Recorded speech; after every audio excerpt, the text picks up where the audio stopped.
วิรชิตสิสุขที่มีชื่อว่าหนุ่มบ้านหน้าคอยนอกถ้าหากผิดพลาดประการใดขออภัย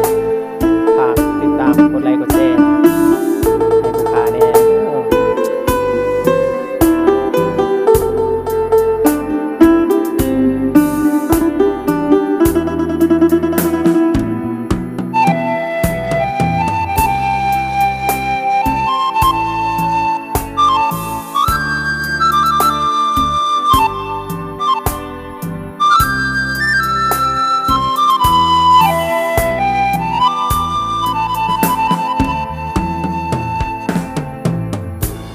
เวลาพ้นผ่านมานานหลายปี แต่น้องไก่นี้ไปมีผู้หาคนใหม่ ได้ข่าวว่านางนั้นกรุงเทพกรุงไทย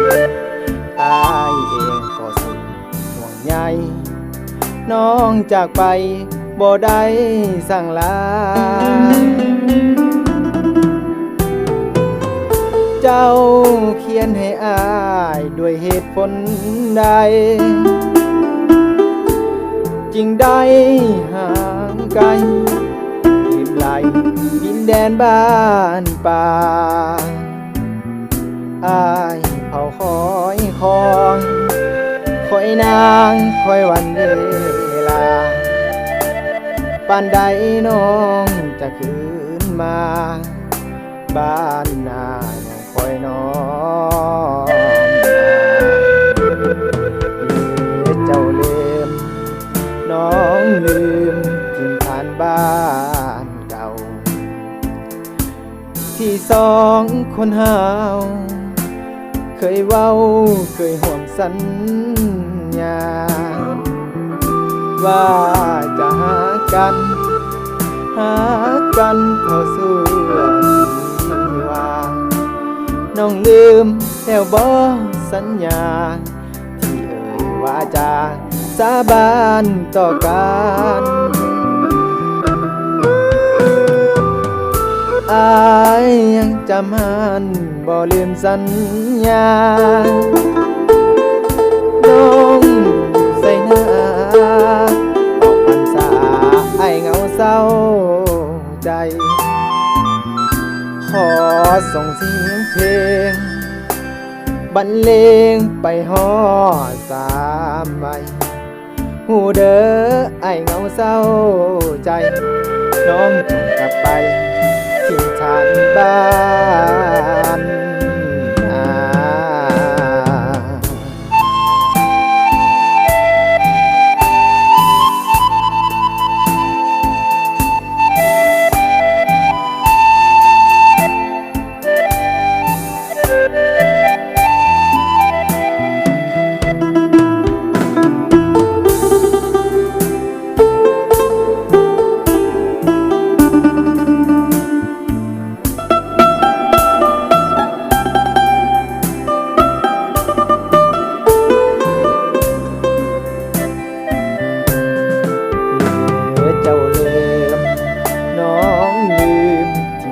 บ้านเก่า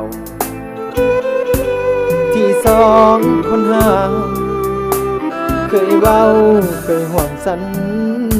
ญาว่าจะหากันเท่าสู่ชีวาน้องลืมแล้วบ่สัญญาว่าจะสาบานต่อกันอายยังจะมันบ่ลืมสัญญาน้องอยู่ใส่หน้าออกพรรษาให้เงาเศร้าใจขอส่งเสียงเพลงบรรเลงให้ฮอดสามใบหูเด้อไอ้เงาเศร้าใจน้องจงกลับไปถิ่นฐานบ้าน